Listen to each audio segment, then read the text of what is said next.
everyone. It's Kim from Expressions of the Universe with your weekly wisdom for March 19th through the 25th. You know, I'm always messing up those dates. So, tomorrow, March 20th, marks the vernal equinox, the first day of spring, Ostera, whatever it is that you celebrate. And that's only if you're in the northern hemisphere. My friends down in the southern hemisphere are welcoming the autumnal equinox, their first day of autumn. I know that, there are people that like autumn, but that also marks winter is coming. So I'm sorry about that. I hope you all had a very lovely summer, but I'm ready to get warm here in the northern hemisphere. I don't know about you. So I wrote a really good blog explaining what the vernal equinox is and Ostera. It goes back to ancient times. It was celebrated long before Christianity or Judaism, Hinduism ever even started to celebrate their holidays. And in Christianity, it turned into Easter. Judaism, it turned into Purim. I know in Hindu cultures, it's celebrated as Holi, and that was just a few days ago. However, the Celtics, the old Germanics, the Saxons, Anglo-Saxons, the Nordic people, they have been celebrating Ostera and the vernal equinox long before modern day man. So you may want to just embrace tomorrow, do a little celebration of your own, plan to go outside and breathe in the changing of the season. See if you can notice in your senses if anything has changed. Try to notice the smell. Try and notice the energy. You may smell, earthy smells or rain, or you may smell warmth in the air depending on where you are. You could smell fresh cut grass and sprouts coming up through the ground. So because I am on the East Coast of the United States, I go by Eastern Standard Time, and the vernal equinox will occur tomorrow morning at 6:28 a.m. I will be awake. I will probably have a coat on because we're covered with snow. We didn't have winter all season, and then all of a sudden this week, we got a pounding of snow and ice, and it's been very, very cold. So, I'm ready for spring, and I'm ready to give you your reading. I've picked the cards. I actually went through a couple of decks and tried to feel which energy resonated with me the most. And I wound up choosing Colette Baron Reed, the Wisdom of the Avalon Oracle cards. So that's what I'll be using this entire week. And as you know, I will give more in-depth information Monday, Tuesday, Wednesday, and Thursday on these cards, and then I pick a fifth card on Friday, so it's even a surprise to me what comes up. This past Friday, it was Trust in the Magic. It was symbolized by the raven. I know that there was a fox totem earlier this week. I've heard from a lot of viewers, and including myself, experiencing fox and raven totems showing up all week. And I'll tell you, this weekend was absolutely crazy. I've had so many dead people come to me that I know, some that I don't know. This weekend, it was really kind of insane. I was making sandwiches for some of my friends last night as we were getting ready to watch the movie Split. It's by M. Night Shyamalan, who is a director right out of Philadelphia. All of his movies are shot and based in Philadelphia. It's a phenomenal movie. I'll tell you, it was really good. The acting was incredible, and it eludes me right now who that lead actor is that I like so much. I can't think of what his name is, but he played all 24 personalities extremely well.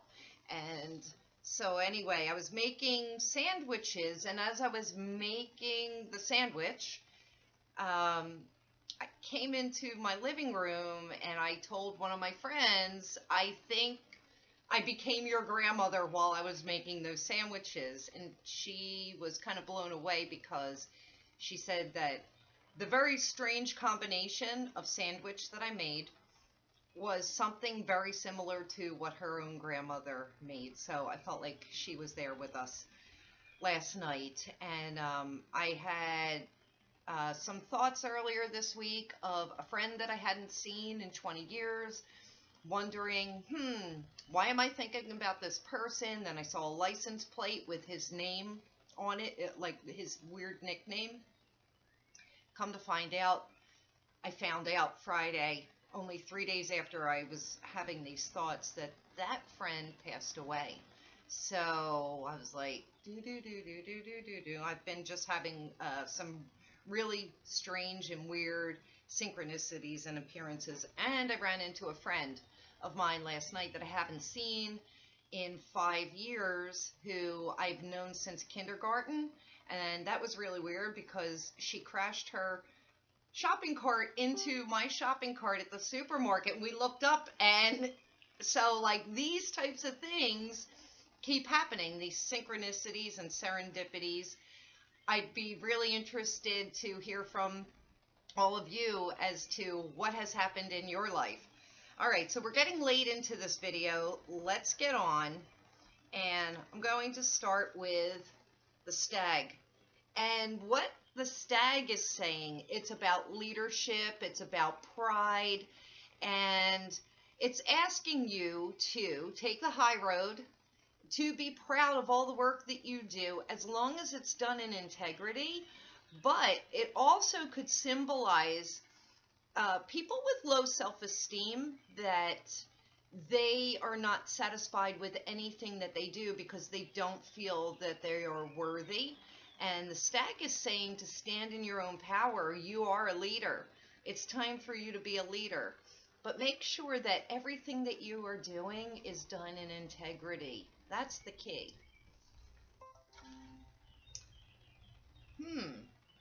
I think that was confirmation that what I said was correct. So the next card that I have, this will come in around Tuesday-ish, is the dog. And the dog talks about loyalty.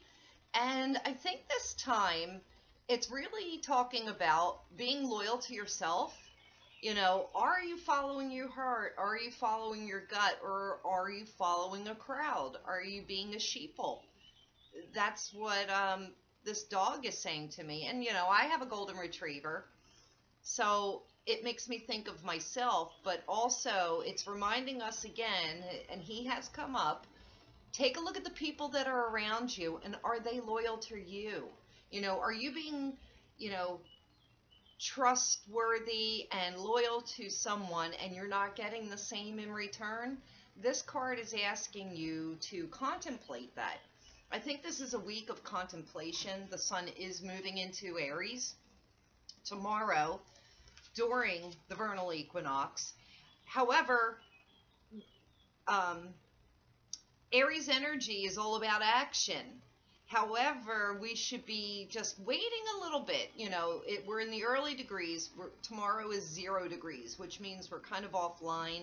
I think it's a contemplative week, at least up until Thursday, where the energy will start to shift. So don't jump into anything impatiently the first couple days of this week. We do have a new moon coming next Monday, and you want to wait for any new ventures or new proposals, new businesses. You want to wait to start anything new until next Monday. So the card that I have coming in around Wednesday, it's the Eagle. And this is about connection to the angelic realm, connection to your spirit guides, ascended masters, archangels, anything of the divine and that higher universe. The Eagle is saying you want to take a look at the bigger picture of everything, soar above everything that's going on around you. I think this comes into conjunction with that loyalty card. Take a look, take a step back, and see your situations from a different perspective, because I think that even with that fox that has kept showing up, There's a trickster in your realm. Somebody is not being uh, loyal and trustworthy and faithful. They're showing you one face, but deep down, they have other motives. And this eagle is asking you to call upon your guides and your angels to show you who this person is, who this situation is, what in your life right now is not beneficial, what has to go. That is what this eagle is saying. Which leads me to, oops, always dropping cards. My first crystal of the week that I want to use is amphibole quartz. This is also known as angel phantom quartz because there's the phantom that's living within inside of this. And this type of stone will connect you to those higher realms. I don't know if you can get a good look at it, but these are pretty cool. Anyway, this is here to aid you if you have amphibole quartz.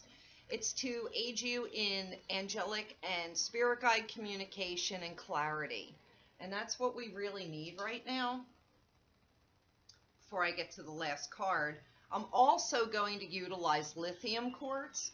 And this really reminds me of a seer stone. See how it's all white on the back?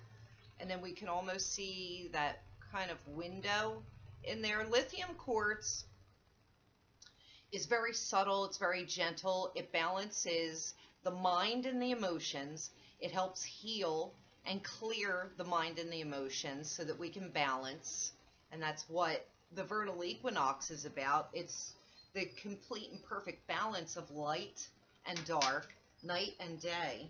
And here's one more piece of lithium quartz, which is, I'm obsessed with this. I don't know if you could see it. It's beautiful pink. But also lithium quartz will help clear and heal past life karma and bullcrap. Stuff that has to go that you've been so reluctant to let go because you're not sure if there is something better ahead of that. I write about that in my blog. I had a huge awakening this week. I've been presented with past life proposals and different things that have come up, and it's so easy for us to stay where we are with who we are because it's comfortable and it's known. I say take that step into the void of the unknown, because what is waiting for us down that other path is so much more prosperous and beneficial, joyous, full of happiness and abundance.